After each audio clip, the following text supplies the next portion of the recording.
Singahlala phansi bantwana benkosi.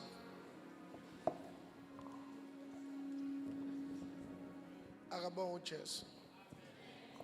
Anginibingelele bazalwane kwelihle igama lomfethu uJesu Kristu waseNazaretha. Amen. Asithathe ithuba sihloniphe sibonge. Sithathe ithuba ngezandla zombili egameni kaJesu. Sibonge mama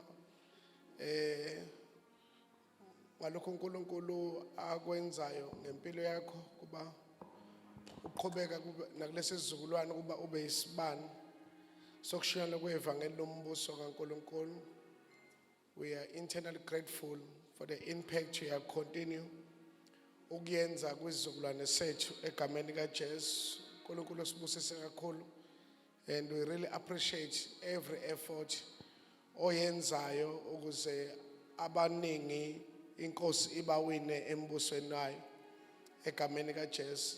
Kusiyona i-task elula, but we thank God for your consistency in the matters zokwina kwemphefumulo. Ngiyacela emshali izandla ezinkulu egameni kaJesu.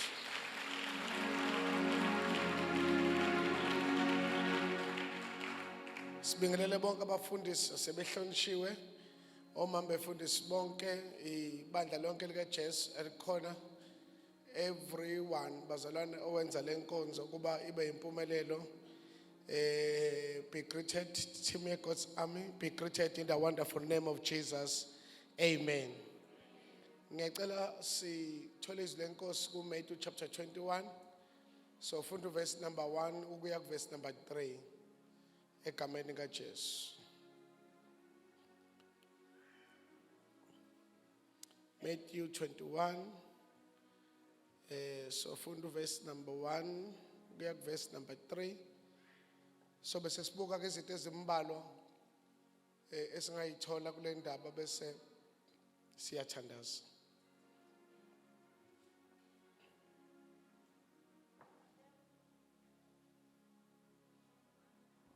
Matthew chapter 21 verse 1. Isihloko sithi uJesu ungena eJerusalem. Verse 1. Yes. Wathi ukuba basondele eJerusalem, sebefikile eBethfage ngasentabeni yeminqubo, uJesu wathuma abafundi ababili, wathi kubo, hambani niye emzaleni obhekene nani, niza kufumana masinyane imbongolo ikhulekiwe nethole linayo. Zithukuleleni nizilethe kimi.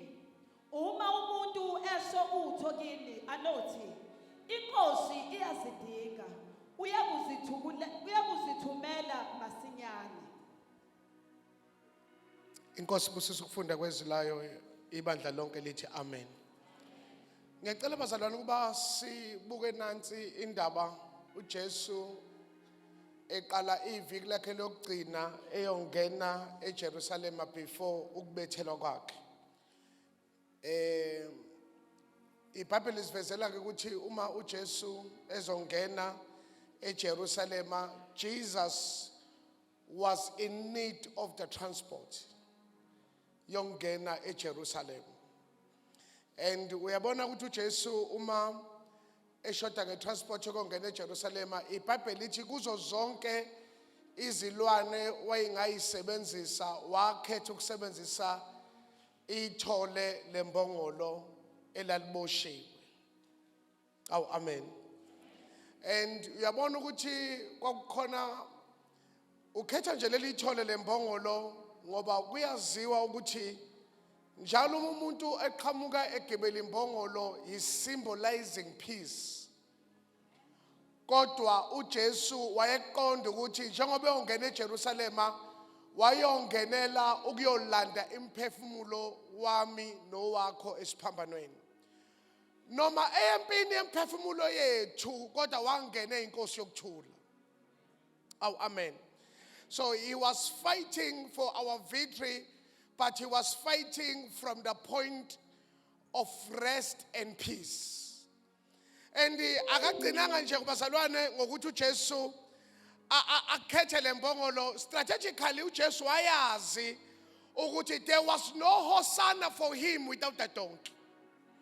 So in relationship between the assignment of Jesus and the donkey, uJesu wayiqonda kahle kakhulu.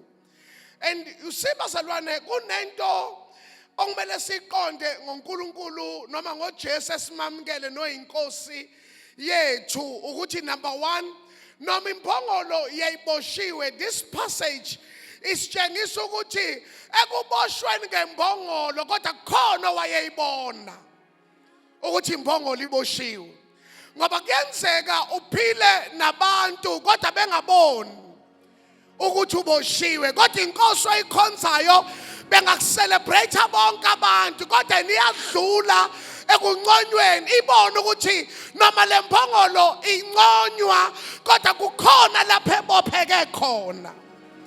And bazalwane, we must give God the praise yokuthi nje sikhonza uNkulunkulu okunakayo ukubopheka kwethu futhi owenza utho ngokubopheka kwethu.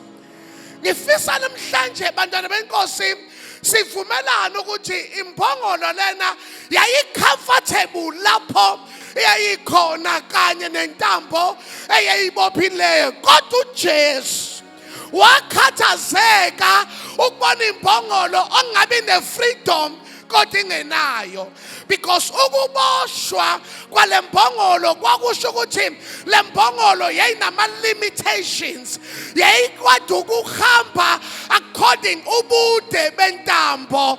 Kodwa siyambonga uJesu okwathi imbongolo iboshiwe nayo isiyamukela ukuboshwa kayo, kodwa uJesu wakhathazeka ngokuboshwa kwayo. Ake nithi amen bazalwane. Namhlanje bantwana benkosi ngizomemezela uJesu uyakhathazeka uma kunezinto ezikubophileyo. Ingakho sizomemezela ukuthi enye yezinto eza nalemvuselela ukukhululeka kwakho kuzo zonke izinto ezikubophileyo. Oh, shout hallelujah. Awutshela makhaya ukuthi kuzoba insuku zokukhululeka kwethu lezi.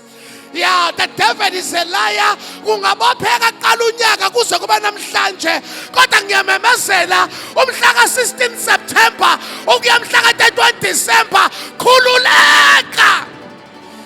Oh good God, oh good God, oh good God. Alibonga igama likaJesu. Ngizothi ke bazalwane anginandaba ukuthi uboshwe isikhathi esingakanani.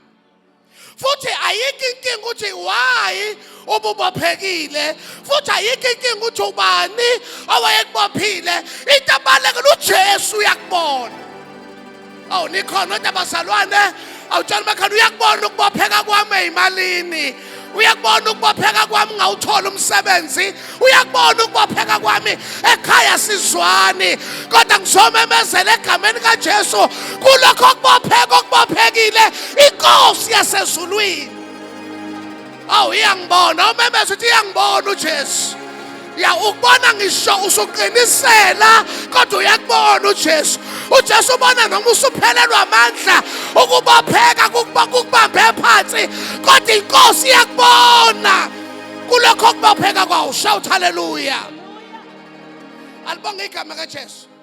Uyabona ke uma sikhuluma zintathu izinto uJesu owayefisela lembongolo netholelayo okuyizinto ayifisela thina namhlanje. Oh amen. uJesu zintathu izinto nje eyenze eza ayefisela lembongolo eboshiwe. Number 1, uJesu wayefisela lembongolo eboshiwe to be released, ukuthi ikhululeke. Oh amen. Uyezwe njalo bazalwane? Ya ngoba uma indodana nomuntu inikhulula. Oh khulumana nto. Uma indodana nomuntu inikhulula. Yabona ke bazalwane, ukuboshwa kune psychological effect. Ya kunezinto ogcina uzamukela kade akusizona ezakho. Waboshwa nje. Futhi abanye bethu lezi intambo ezisibophile sazalwa zikhona. Ya umuntu uyawulalela umlando wakini uyabona oh shuthi intambo yela ikhaya le. Ya yabopha umkhulu, yabopha ugogo, yabopha umama, yabopha ubaba, yabopha abadala nami izobopha nami engimncane. Kodwa namhlanje I bear the good news. Jesus desires for you to be released. Oh, can someone shout, I am free? Oh, the devil is a liar. Ngiyamemezela namhlanje ilanga lokukhululwa kwakho. Siyababona asebecabanga ukuthi ngeke basakhululeka. Kodwa ngizokhuluma nawe. Namhlanje we are the candidates of this grace. Shout hallelujah. Oh, hallelujah. Uma kuJesu efuna lembongolo iboshiwe, bathi ke uthi bathi abafundi bakaJesu ziningi imbongolo Jesu ezikhona la endaweni. Sizoyibona ngani into oyifunayo uthi hayi uma niphuma nje lana kunomuzi kunethole lembongolo kunembongolo nethole layo. Ngicela ke uyibheke lento. Kunezinto ocabanga ukuthi wena njoba ibophe wena ku right. Kanjoba kubopheka wena kubopheke nobazele. Ngoba leli thole alinyakazi noma ngaboshiwe ngenxa uthi umawalo uboshiwe. Okunye ukukhululeka usungasacabangeli wena. Kodwa ucabangela labo bazele, ucabangela ongakabazali, ucabangela bonke abantu ngoba uma ngekho zophakama anqamule lokuboshwa sonke isizukulwane sizoboshwa. Angithi amen bazalwane. Namhlanje akukhululeki thina kuphela kodwa kukhululeka nesizalwa nabo, kukhululeka nabazalayo, kukhululeka nabantabethu. Shout hallelujah. Oh, nikhonota bazalwane. You see bazalwane kukhona izinto that we have accepted that we must not accept. We must not accept them. Ya kunezinto nje ogcina uzamela ukuthi hayi ezele sibongo sela ekhaya. Why lesibongo sithanda izinto ezibhetha kuphela? Oh, nikhona bazalwane? Ngithi why uma samukela izinto eseceleni ezibhetha ezibulalayo, samukela izifo, samukela yonke into, kodwa namhlanje ngizothi kunegazi elaphalala 2000 years ago. Lelo gazi bazalwane uthi ohlabelelayo it reaches the highest mountain. At its flow to the lowest valleys. Akanithi amen enkonzweni. Lelo gazi ke namhlanje siyalimemezela njengegazi lesivumelwano esisha. Angazi abangaphambi kwami benza ziphi ivumelwano, kodwa mina egameni lika Jesu Kristu waseNazaretha ngiyaqaqeka nabo bonke abasempilweni yami. I'll shout hallelujah. I'll tell your neighbor, be released today. Qaqeka namhlanje eyintweni zenhlupheko, qaqeka namhlanje eyintweni ezivalekile, qaqeka namhlanje ngoba inkosi yomusa iphakathi kwethu. Shout hallelujah. Hallelujah. Awutshela makhana uJesu ufuna ukubona ukhululekile. Ukanela ibandla likhuluma uJesu ufuna ukubona ukhululekile. Namhlanje ilanga lakho lokukhululeka. Siyakhululeka namhlanje. Uyabona bazalwane zimpilo izintathu izinto engicela ukuyimemezeka sikhululeke kuzo. Namhlanje ngifuna inkosi isikhulule ekusweleni nasekuhluphekeni. Ngeke kukhululeke uthi amen uhleli phansi. Oh good God, good God. Tshela makhelwane lento yokuswela, lento yokuboleka njalo, lento yokugula njalo, lento yokuhlupheka niyahlukana nayo ngegama lika Jesu. I am blessed coming in. I am blessed coming out. Shout hallelujah. Khululeka ehluphekweni nakumashonisa, khululeka. Oh hallelujah. Awuthita ababili abathathu ukukhululeka namhlanje. Inkosi mayigcobe ngamafutha amasha. May the Lord release you from poverty. May the Lord release you from the mentality of poverty. May the Lord release you. Entweni njalo wena uyalimala njalula, khululeka namhlanje. Lento kuswela kalula, khululeka namhlanje. Amaqhubu nenzotho inkosi mayikhulule. Shout I am free.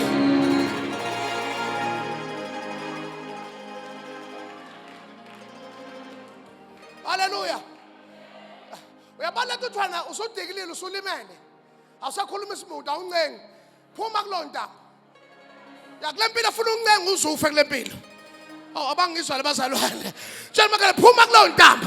Wena manje ungahletshwa usiyadikila uyayeka. Phuma kulo ntambo. Wena manje ungangayithola into oyifunayo uzonda umuntu ongakunikanga. Khululeka.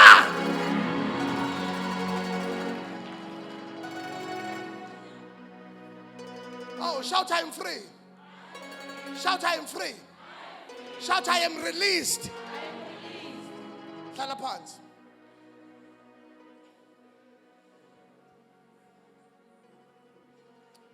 Hallelujah. Ikhona intambo ongifuna sihambe sishiye lapha namhlanje konzweni. Ya le ntambo nje yongabikho committed. Uyakhonza kodwa ukho committed. Uyakhonza nje. Awukho committed ngalutho. Kodwa umzalwane ku local church. Khululeka kulo ntambo. Ukhona umoya ofuna uNkulunkulu asikhulule kuwo njengebandla. Lento yokuba passive makufika into enzokukhonza. Ya lento yokugcina icala. Kuthi ake ngivele kuze kuthiwa. Ayikhulula inkosi kulo ndaba namhlanje.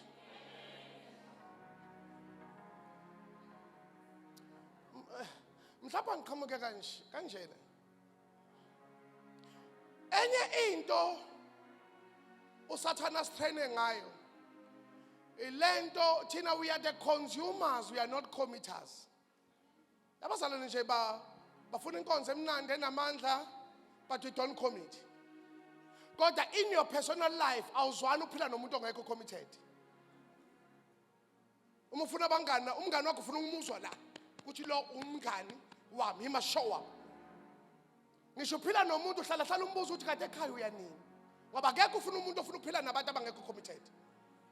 But i-attitude yethu ekukhonzeni ayina commitment. Inkosi mayisikhulule kulo mqondo. Webazalwane, enkonzweni asikhonzela ukuyongcwatshwa. Asikhonze ethi mhla ngishada ngibe nabantu abanginika ama-rice. Ungashada ngaphandle kwama-rice ethu. Ungangcwatshwa ngaphandle kwethu udinga amadoda awu-6 obamba ibhakisi ngapha, abambhosi ngapha akwehlise sekuphelile njalo. Kodwa uma ingcwele udimanda ibandla elizoba committed to the things of the spirit.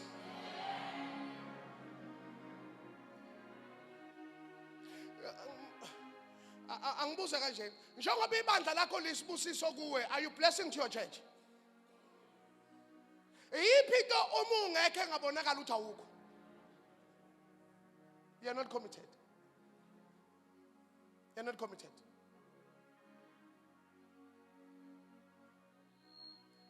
Because uSathana usifaka umqondo ukuthi let us come and consume, but you must not commit. Inkosi mayisikhulule kulo mqondo namhlanje. Alba ingama kaJesu. Oh, this generation bazalwane yethu idinga usizo olungcwele oluvela phambili. Ayikho into esithatha serious. Ukhonza kwethu akukho serious. Yonke into esiyenza usiyenza nje for the sake of doing it. Ayisekho le conviction of the spirit. Because why? Sikhonza uSathana usibophe ngentambo sinama limitations. We can't free. Asikwazi ukukhululeka ngokuthandaza ngokukhululeka, asikwazi ukukhonza ngokukhululeka, awunikeli ngokukhululeka ngoba uSathane uthi yenza kodwa yenza ngama limitations akhe ngeintambo asekubophe ngazo. Namhlanje ngiyathandaza, may the Lord set you free in the name of Jesus.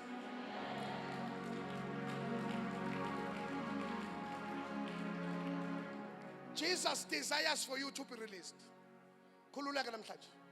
Kunama attitude okumele uwakhulule namhlanje uthi Nkosi namhlanje ngiyahlukana nale attitude uyibeke eceleni kunezinto ozenzayo that disturb your growth of the spiritual man, because you don't understand there's no coincidence in the spirit. The more wenza unganaki, the more uSathane kunezinto ezenza imzuzwana zisijabulise kodwa isale neintambo eyipermanent. You can never flow in the spirit. Kanti thina abazalwane sinjengomfula ohambayo. We are like a moving river. asiphinde into eyodwa kabili. Amanzi omfula ohambayo uwashaya kanye ahamba ukwazi ukwaphinda kabili. Because that's how we are in the realm of the spirit. Kodwa uSathane ufuna nje sikhonze uNkulunkulu isitha sisibambile. Ake nithi amen enkonzweni. Kodwa namhlanje ngiyathandaza egameni kaJesu. May the Lord set you free in the name of Jesus. uNkulunkulu makakukhulule kulezinto ozenzayo nawe engakuthokozisi noNkulunkulu engamthokozisi. May the Lord set you free in the name of Jesus. Webazalwane kumnandi ukukhonza uNkulunkulu ukhululekile. Khonza uNkulunkulu njani? Yeah, khonza uNkulunkulu ukhululekile ngoba umzalwane nje you must strive to be released, to be free. Yeah, ungase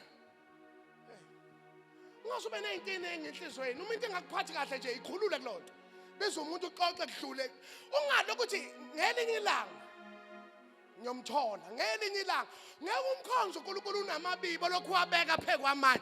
Oyifundisa nje ukuthi empilweni mina ngiyakhululeka. Uma siphambene manje siyabizana manje, siyakhuluma manje, siyaxolelana manje. Yeke ukuhlala nezinto ngoba inkosi iyabuya. Inkosi iyabuya. Albe ingama Jesu. Tshela makhana uJesu ufuna ukubona ukhululekile. Jesu ufuna ukubona unjani? Khululekile. When you are here, you must be free. Show which you are released. Enye into esizele enkonzweni ukuzobonga ukuphunyuka ezintweni isithe besifuna ukusibopha ngazo. Albe ingama kaJesu. Jesus desires for you to be released. Uma kuJesu eyoreleasa lelithole lembongolo nethole laye lithi wathuma abafundi bakhe ababili. Ebazalwane wathuma yini?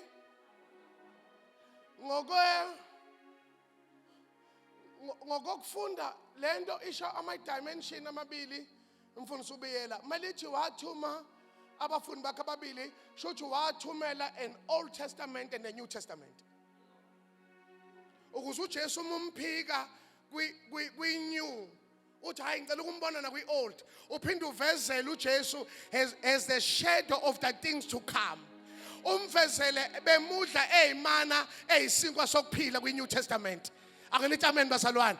Ngoba lento esikhonzayo noma ungayicinga emthethweni yayiphila noma ungayicinga emseni yayiphila. Alibonge igama kaJesu. Njengoba sila bazalwane lonke lamaviki esizowahlala lana inkosi izolokhu ithumela abafundi bakhe ababili. Khona uzovula kuGenesis, khona uzovula kuMateyu, khona uzovula kuIsaya, khona uzovula abaseThessalonika. Why? Ngoba kubalekile ukuthi uqaqeke. Inkosi izoqaqa from the old and the new so that you can be free.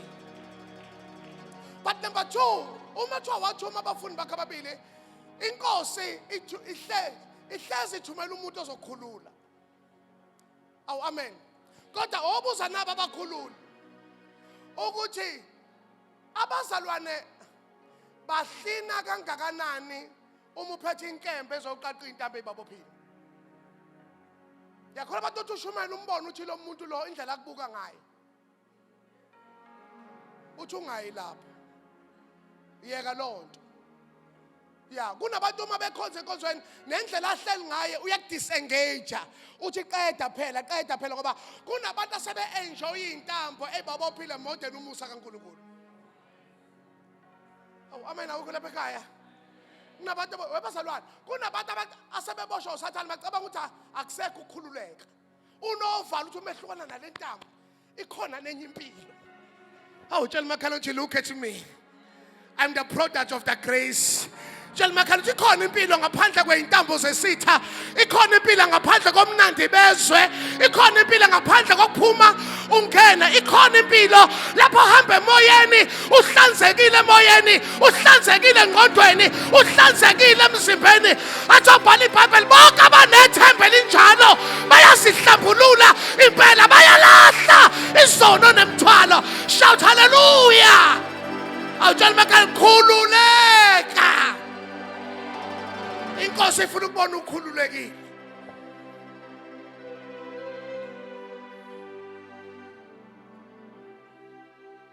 Inkosi ifuna ukubona unjani?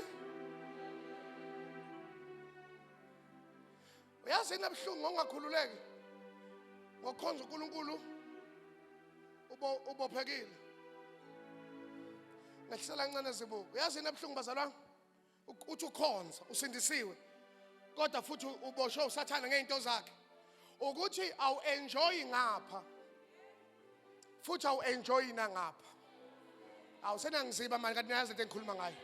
Senenza mina umuntu okhohlakele enkonzweni. Ngithi mina lento yokusindiswa kodwa unempilo eyiningi ukuthi uma usenkonzweni ukhonza uhamba ubhoreka. Ngoba kunomngane wakho lokuthi kade ukuphi phela lokuthi wena angibekezelela kancane ningaqedi lapho ngiyeza kunendoda emphambili ayifuna ukuqeda noma ngazi kwenze njani siyakhonza ngapha ulapha kithi kodwa uphelele nangalena futhi uma ufika kumele ufake ikepisi ubhekise phansi ushintshe ihoko ohamba ngayo kuze kungabonakali ukuthi wena umzalwane kodwa namhlanje ngizocela mawushisa shisa mawubanda banda ungabi isifufu Jal makaqaqeka.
Ngithi ngikhokha ngekhadi inqaba bese lo mfowethu ngisizayo ayi ngihlapha inetwork ngithi mina manje ngenze njani bese ethi ngicela uye lapha ekhasini withdraw imali wait ngithi mina umuntu uyangibambezela ukuthi ayikho kodwa lambhodi into engizokusiza ngayo mhlawumbe ungaya lapha ngiyakuthemba ukuthi uzobuya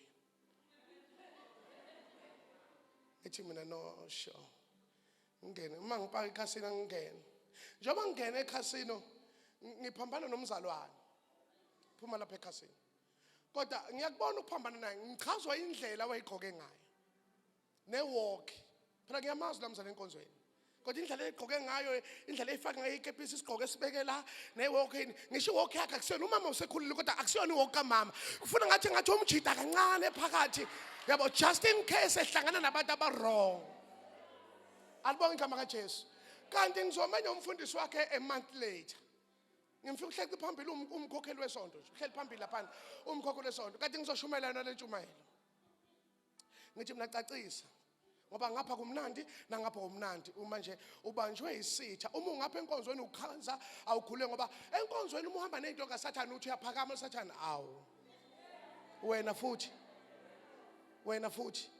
nangale futhi ebomnandini usufikile khona noma uthi uyajabula unento kuyacaca ukuthi unophawu unezimpawu zikaKristu emzimbeni noma uthi uyabhaqabhaquza khona lapho bomnandini ubonakala usuchwechwa futhi yabona ubonakala ukuthi lona noma engapha kodwa kusiyena owangapha kodwa noma engakubo kodwa ka enjoy ngoba into ezokusiza hlukana nezinto zezwe usindiswe kelekeke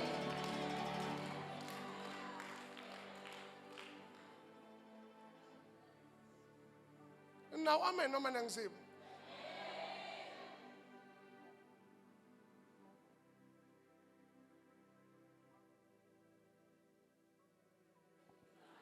He desires for you to be released.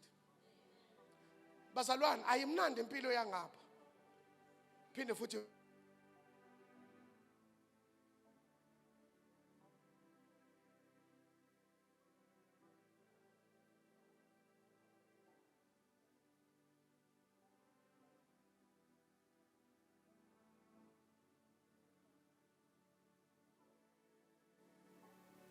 Leza jani?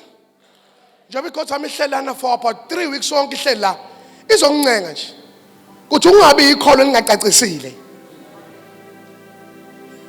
Yeah, ngoba webazalwane, let me tell you something. Ngisho nabantu ophila nabo bayabachazela abanye abantu ukuthi wena uqaqekile noma uqaqekanga. Abantu ophila nabo. Yeah, futhi abantu ophila nabo bazi ukuthi ke usibanibani ngene imthole bathini bathi sibona ipost. Yeah, ngathi iqala nge-15 iyophela ngazi noma nge-4 October. Bathi athola kanjani ukuthi shuthu usenkonzweni ke ke lezi zinsuku phela i-deputy of Jesus lana i-daughter of Zion. Ayilo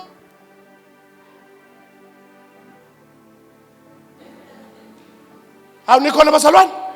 Wonke umuntu ophila nawe ngazokuthini? Yeah, ungabe umzalwane ongacacisanga. Kumnandi ukukhonza uNkulunkulu ukhululekile.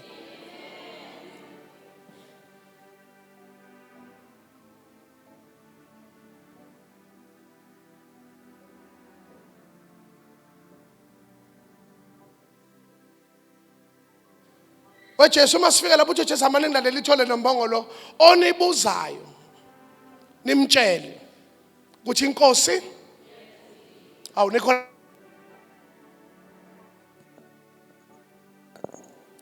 uyabazi ubumnandi bokuhlenywa back. Yeah, uthi uJesu ke onibuzayo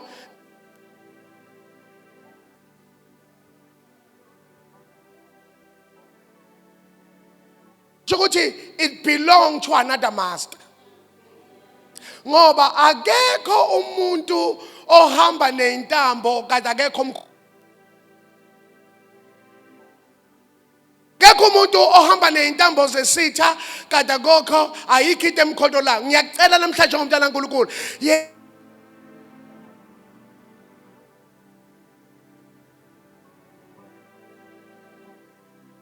bazalwane engabazi ngoba abantu bazalwane baphumelele kodwa bayakontrolwa.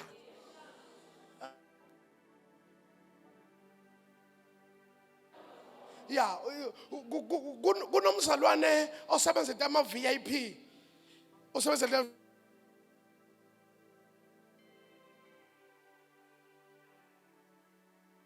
impilo emnandi, impilo ehalelekayo, imoto eziphezulu.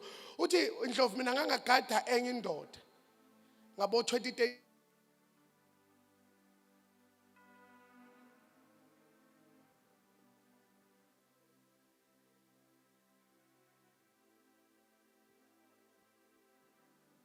sixoxe nje kuze kusi. Uma ngathi ngiyaselazela neze shona ngivusa amadoda. Ya ngoba ngikwazi ukucimeza. Ya ngoba into zami engisebenza ngazo ayifuni ngicimeze ebusuku nje ngifuna ngibeke. Wena ubona ingoba lena yonke into kanti iboshiwe. Webasazana uNkulunkulu umbonga ukuthi usakwazi ukungena esipawuni ne-70 rand. Ubuye uthenge ubuye nento zakho ba kunobumnandi bokuhamba noJesu noma kuncane kangakanani kodwa ukukhululekile.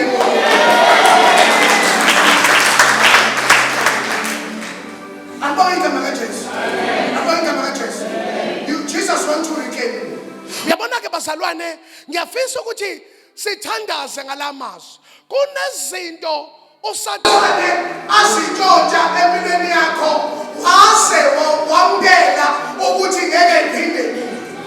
Kodwa namhlanje ngifuna sivumelane mina nawe ukuthi whatever the enemy stole from your life sifake inhlelo namhlanje ebusuku.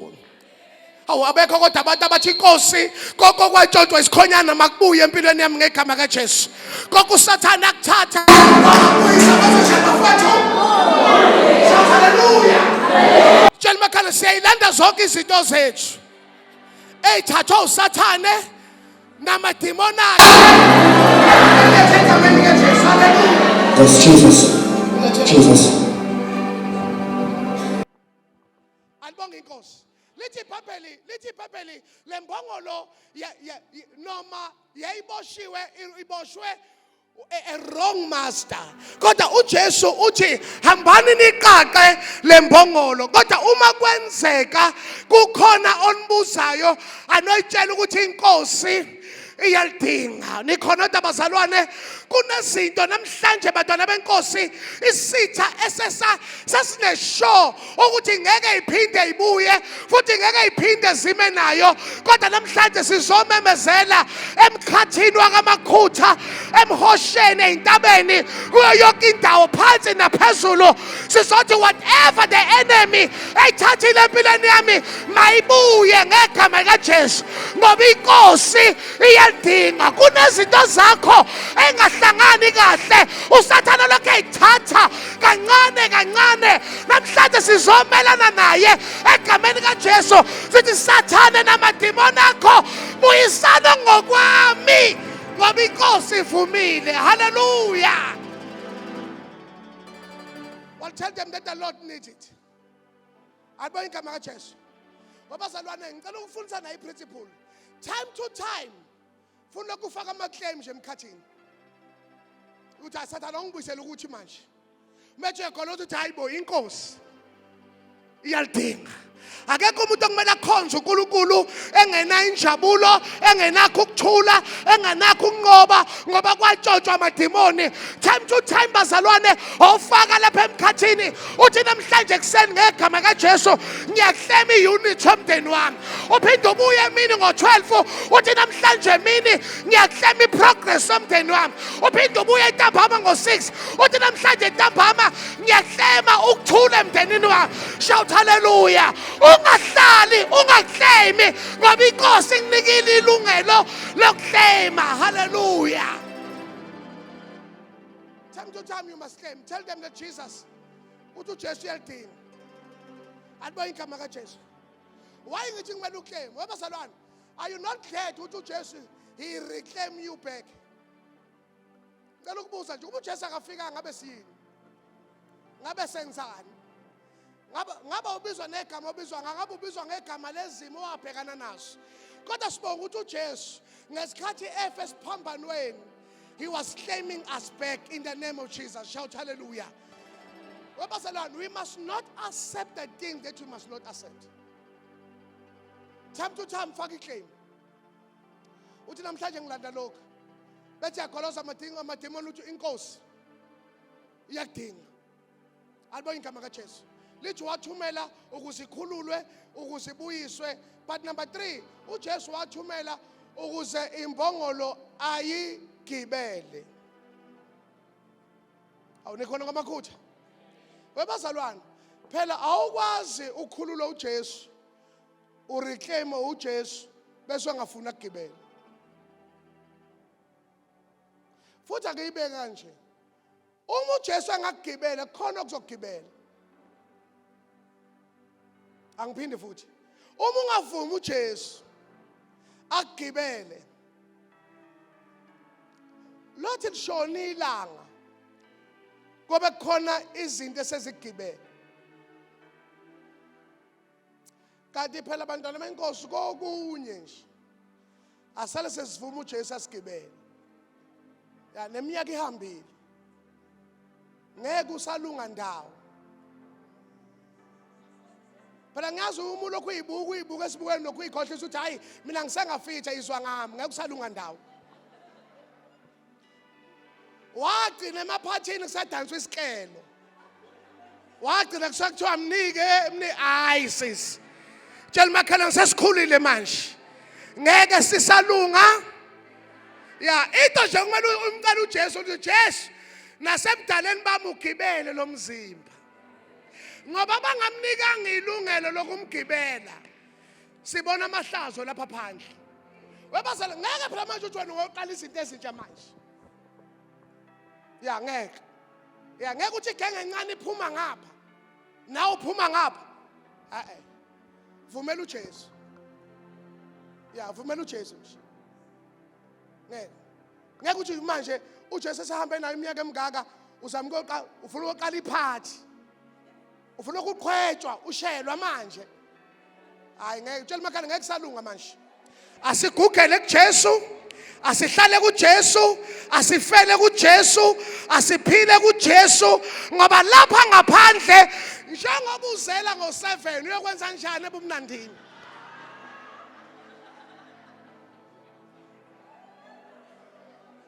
Njoba ingane sikuvusa ngaka hamba olala uthi angilele mina ngo7 uyokwenza njani lapha ebumnandini njalo makhala nehlala kuye akugibela uJesu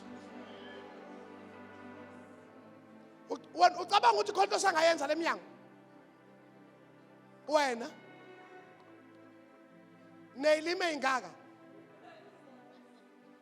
uyokhala phakathi ebumnandini lokho ishili alarm ka12 yokuthanda bathi indawo ithandaze baba ngiyaxolisa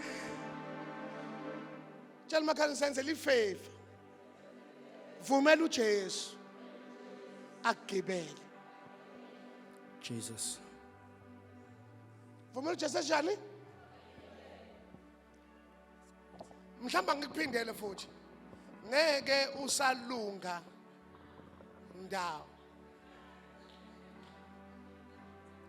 okubona umuntu owashiya uJesu waphindwa wabuyela ezweni ngisho ebuyile uzwa ngisho language uthi hey imambani kade ingekho kumasyllabus amasha ngeke yabo ngiyanibingelela egameni kaNkuluNkulu uthi oh kade sadukile imambani uzwa ngisho indlela ebingelela ngayo ukuthi kunamaklasi angawa-attendanga uzwakala olimini kanjalo ke nangaphandle ngeke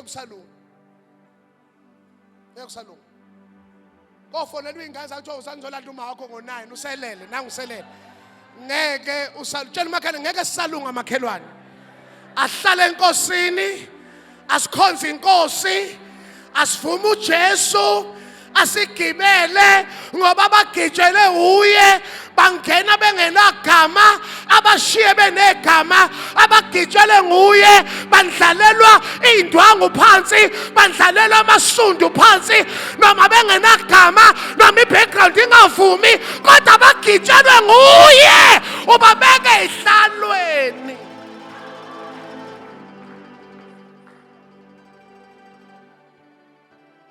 bazalwane uyabazi umnandi bokugitshela uJesu uyawazi ama-favor God kuthi anikhuluma sengiyathandaza uyawazi ama-favor nje owathola ngokuthi ugitshelwe uJesu yeah I've seen men of that seen men ubone la ukuthi oh la ngeke kuhlonishwe mina la yeah ilo muntu engavuma ukuthi angigibele uyakwazi ama-favor uyakwazi ungidlalelwa oh God ungidlalelwa amasundu ngenxa ukuthi uJesu ugibele kodwa kamakhutha nikhona kodwa uyawazi abantu bethi hosana kweliphezulu bendlala amasundu uyayazi i-honor awuyithola ngokuvumela uJesu ngokuba noJesu empilweni yakho kune favor ongeke uyithole ebantwini webazana athi ngibenzele example uyazi ukuthi umuntu osuke kwenzela into kunelunga lomndeni wakhe elingenayo lonto kodwa abantu bandlala amasundu yazi ucabanga lento kaJesu uthi hayi mhlawumbe lezinto ngizoyibona uma ngilapha eThekwini ngoba baningi abangazi uhambe khona izwe uma ufika kulo uthi okay lana lana angazomuntu ya lana angazomuntu ni right la hey uyahlala wena athunde asumfundisi uthi enhliziyo ngabe kwenze njani ke manje uthi wena hayi nguyena ethi hey uyangiphilisa cha siyabonga phinde uqhubeke Bushbucks Ridge you don't know anyone yeah uhleli lapha emagenpini uyadla ubiza uweda lo cela ibhili athi hayi khona sekukhokhele Bushbucks Ridge ubani ongaziyo la uthi hayi khona umzali obehlela lapha nomfo ohlela lapha uthi ngekukhokhela ngathi kunezinto ezithola ngokuthi uJesu ukugibela ngisho ngakhipha amaphepha kemfundo akhangashaya isabuye kodwa uma uvela noJesu ubona ukuthi la lokho ngikutholiswa ukuthi ngumntwana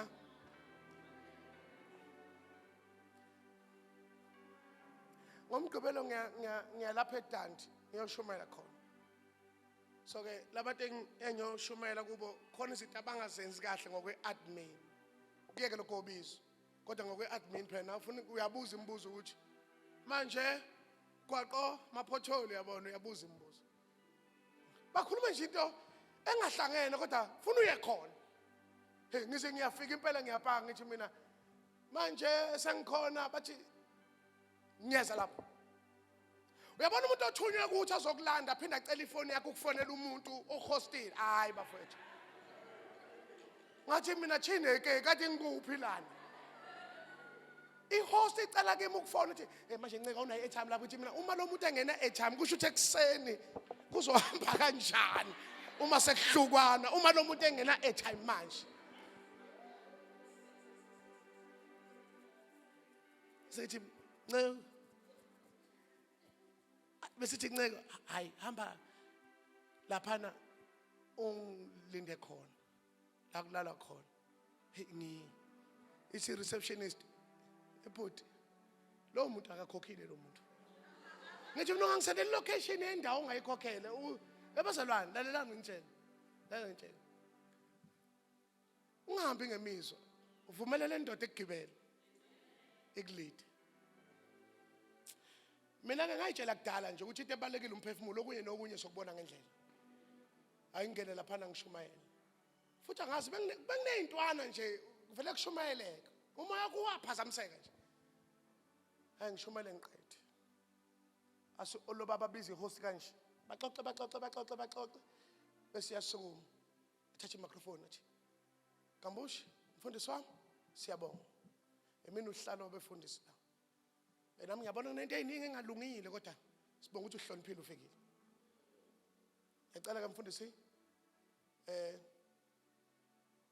ukunikelela ngenkomo ujike nawo manje uye ekhaya uma usuhamba ekseni. Ngithi mina inkomo umfundisi uthi yebo baba inkomo. Akekho umuntu ongathatha inkomo mo ayikhiphe esibayeni sakhe ayiphe wena ingekho into emconvinceayo hamba nayo.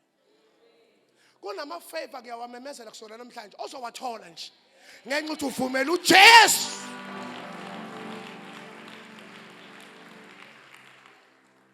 Ufuna uJesu esheshani akugibele.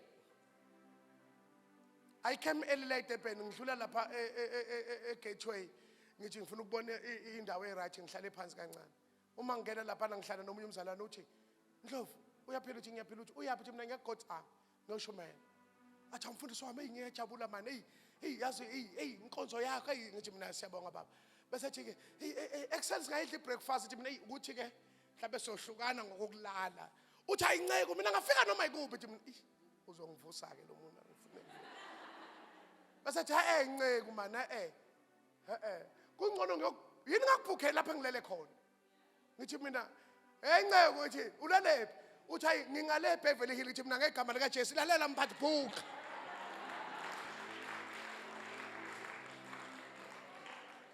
Abazalwana ngithi uma ubhukhela umuntu kuyaprintwa ke room number na yonke into bese anginike islip. Uma ngifika lapha ngithi ngifuna ukuvuka lele price ngithi mina Jesus Christ umholo womuntu phela lo.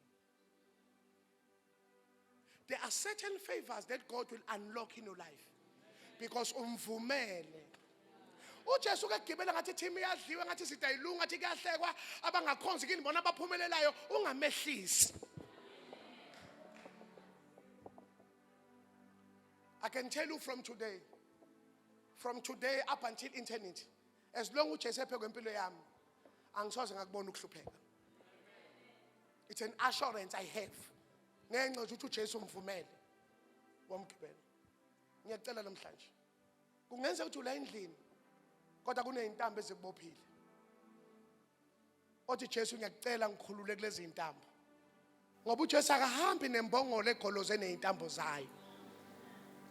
Once wambona nje egibela it means you have surrendered as intambo ebezikubophile empilweni yakho. Ngicela sime ngenyawo. Njoba ngimlana ngisasuki. Ngifuna ukuthandaza nomuntu athi Nkosi ngiyasurrender. Kunezinto engizwayo, kuneyintambo engiyibonayo ukuthi has been holding my life for too long. Kodwa ngiyacela ungikhulule kuzo namhlanje. Ngicela Jesu ngiyakuvumela ukuthi ungiqaqa bese uyagibela phekwe impilo yami. Ngicela uphuthumuze lapha ngaphambili. Othi Jesu ngicela ukunginika ithuba ungiqaqe intambo ezingibophileyo. Ngicela uphuthumuze la ngaphambili. Kunezinto inkosi efuna ukuzenza kodwa ivinjwa yivumelano nazo nezikubophile ezenza impilo yakho ingagijimi ngendlela okumele igijime ngayo. Ngicela uphuthumuze la phambili. Othi Jesu, there are certain ropes that are holding my life back. Thank you, Jesus. Agumnyama, agumnya, awukhona,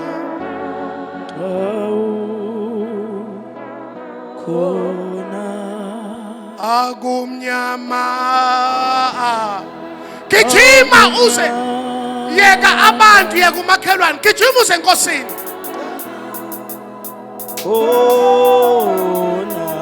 Agumnyama,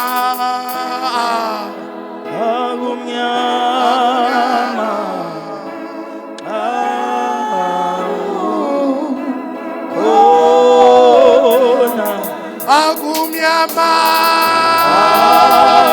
agumnyama,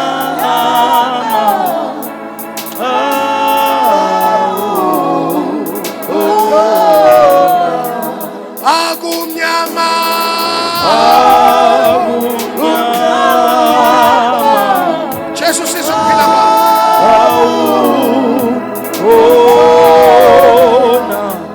bazalwane, kunabantu abamile lapha emuva. Ngiyacela oze inkosi ikukhulule. Kunezinto ozaziyo ukuthi ziyakuhlupha, ziyakubopha, ziyakubambezela, sibamba ngisho umuntu wakho wakomoya. Gijima uthi inkosi, set me free tonight.